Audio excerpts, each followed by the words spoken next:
敵を駆逐するまで。さ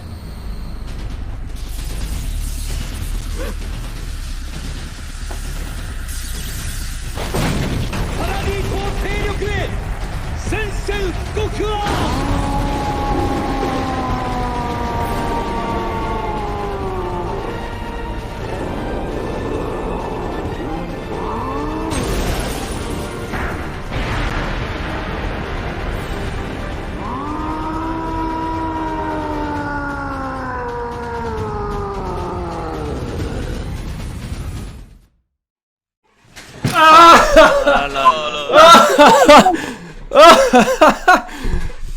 Oh, The Beast, c'est incroyable. Ouais, il y a la rediff, mon ref. Oh là là là là là là, c'est incroyable. Oh, c'est incroyable. Wesh mon ref, wesh ma refeu, nouvelle review de l'attaque des titans. Cette fois, c'est pour l'épisode 5. L'épisode tant attendu, 2 semaines qu'on attend ce putain d'épisode. Et franchement, pas déçu. Très bon épisode, même s'il y a 2-3 points qui auraient pu être changés, notamment l'OST. Le son qui se passe pendant la transformation de RN, je pense qu'on aurait pu avoir quelque chose de mieux. Et aussi la voix, le seiyuu de Willy Tabor, un peu déçu parce qu'il est sur scène et ça manquait de punch. C'était un peu un endormi, un peu niveau voix. Alors que dans le trailer, sa voix était incroyable quand il dit je déclare la guerre et tout nanana. Et qui parle de RN et tout, sa voix elle était incroyable, tu sentais qu'il avait du punch, alors que là je trouve que la voix elle est un peu fainéante et je trouve ça dommage, mais sinon épisode incroyable. Bref, on va passer à la review.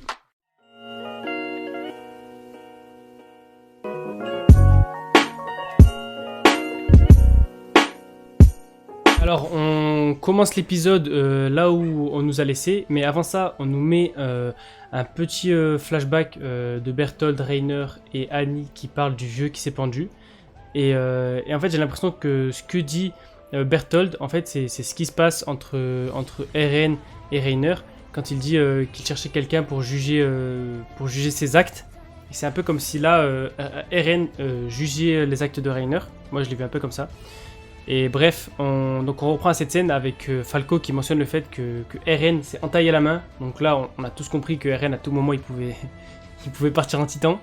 Et ça, j'ai trouvé ça incroyable. Et on a un épisode où on jongle entre la scène de Willy Tabor et enfin le discours de Willy Tabor et le conflit entre RN et Reiner. Et ça, je trouve ça incroyable. Sans oublier un personnage qui, je pense, aura son importance dans le futur. C'est la vieille de la famille Azumabito, je crois. Donc on doit garder un œil dessus, je pense, parce que ça m'étonnerait pas qu'elle ait un rôle très important dans le futur, parce que elle peut pas être présentée comme ça pour rien, quoi. Bref, on reprend l'épisode avec Magat qui reste sur ses gardes, hein. On voit que Magat il est vraiment sur ses gardes, comme s'il attendait une attaque, comme s'il savait qu'à tout moment il y allait avoir une dinguerie. Et je trouve ça hyper intéressant parce que ça nous montre qu'il n'y a pas que les titans qui sont importants du côté des mares, il y a aussi des personnages lambda, un peu comme Magat, il me fait penser un peu à Erwin mais du côté des mares. Et là on a un soldat mare, en parlant d'eux, qui vient chercher les titans primordiaux. Donc bizarre, il vient les chercher mais on y reviendra après. Et en parallèle donc on a toujours le discours entre RN et Reiner. Et Reiner qui lui dit mais qu'est-ce que t'es venu faire ici? Et il lui répond la même chose que toi. Et là on voit que moi c'est ça que j'aime bien, c'est qu'on voit que Reiner il est terrifié, il y a tous ses remords qui reviennent, il en peut plus, il est au bout de sa vie, la tension elle monte et il a du mal à garder le contrôle de ses émotions et c'est ça que j'aime bien parce qu'en plus sachant qu'on est dans une cave et qu'une cave c'est vraiment on est cloîtré dedans quoi, à tout moment ça peut exploser et je trouve ça ouf. Que RN mette autant la pression à Reiner. Et donc, comme je le répète, en parallèle, on a toujours le discours de Willy Tabor où il nous parle du guerrier Elos ainsi que le roi Fritz. Donc voilà, on nous explique l'histoire des Eldiens avec les 8 titans, tout ce qui est la guerre, etc. Un passage assez intéressant pour l'histoire. Et on repasse à la scène où le soldat Mar a pris Pic et Porco. Et au début, je pensais que c'était Armin, parce bon, c'est très bien qu'il a un infiltré. Et je pensais que c'était Armin, mais en ayant revu le passage, bah, en fait, il est un peu trop grand pour que ce soit Armin. Après, peut-être que le fait qu'il ait eu le titan colossal, ça l'a fait grandir et tout. Mais je sais pas, je le trouve très grand. Enfin, dans mes souvenirs, Armin, il est pas aussi grand. Et surtout qu'en fait, on voit que le soldat Mark, il a une barbe. Et jusqu'à preuve du contraire, Armin, il a pas de barbe. Enfin bref, après cette scène, on repasse du coup à Reiner face à Eren. Et on a la prise de conscience de Falco, qui sait qu'il a merdé. Il se dit ah mais c'est pas des amis de longue date, etc. Et après il se dit ouais mais si c'est des amis de longue date, depuis quand en fait ils sont amis? Si c'est depuis plus de 4 ans, ça veut dire que... Et donc il comprend que c'est quelqu'un de l'île du paradis. Et toujours, on repasse au discours de Willy, qui je le répète, il est un peu trop... ça manque de punch en fait. Il est sur scène, ça manque d'un côté théâtral avec des grands gestes... etc. Je trouve que ça manque de ça. Et il nous explique la vérité sur Elos, comme quoi c'est un personnage fictif, si j'ai bien compris, et qu'en fait tout ça c'est une machination du roi Fritz. Donc comme on l'avait dit, hein, de toute façon à la review précédente, on avait bien raison, donc c'était le roi Fritz qui avait été défait du guerrier Elos, soi-disant. Et donc c'est ça en fait la vérité que Willy Tybur voulait annoncer au monde, c'était que le guerrier Elos n'existe pas et que tout ça est une invention du roi Fritz, c'est qu'en fait le vrai héros entre guillemets c'est le roi Fritz. Et à ce moment-là, on voit Willy Tybur qui tourne la tête et on voit que dans les coulisses il y a les personnages qui illustrent les paroles de Willy, donc les acteurs, et on a la servante aussi. Et là je me suis dit mais qu'est-ce qu'elle fait là la servante? Enfin déjà d'une c'est une servante, donc elle est censée être avec les enfants, comme elle s'en occupait à l'épisode 4.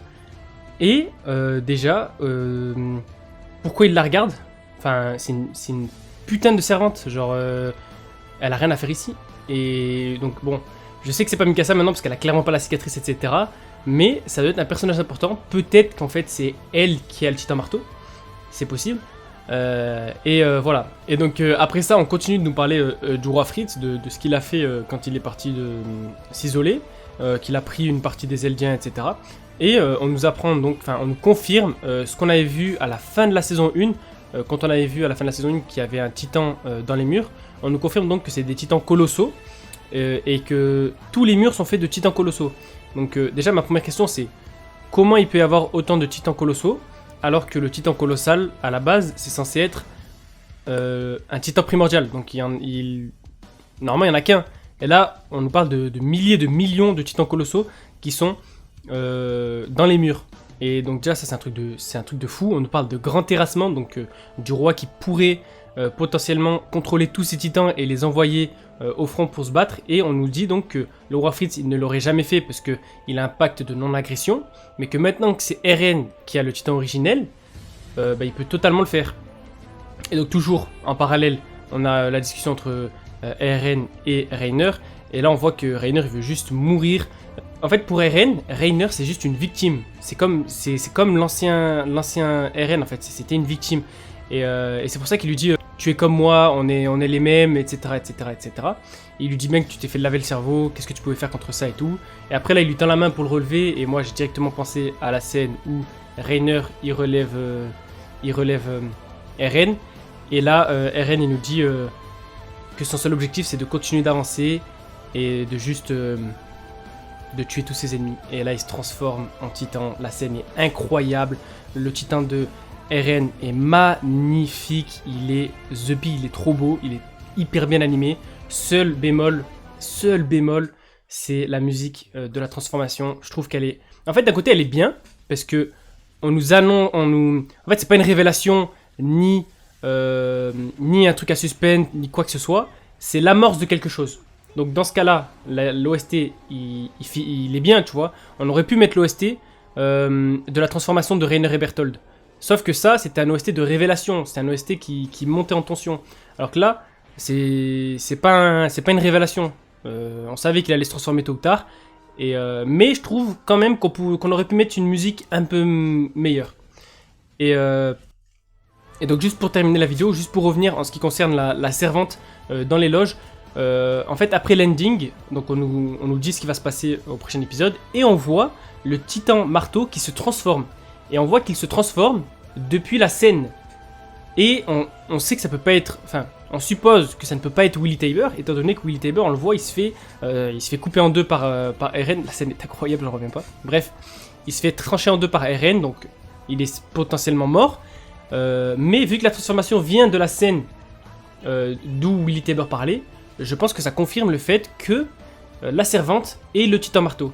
Mais le seul souci, c'est que le titan marteau a des pecs. Alors que si c'était la servante, elle aurait dû avoir des seins, comme le titan féminin. Mais après, quand je me suis dit ça, je me suis dit, bah pas forcément.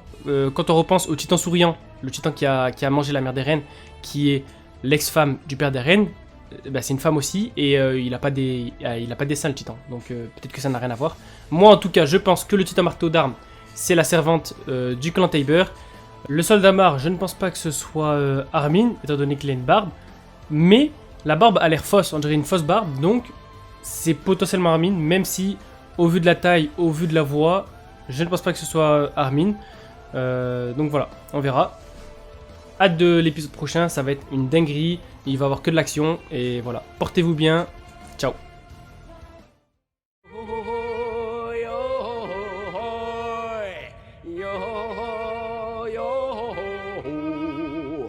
ビンクスの酒を届けに行くよ海風気任せ波任せ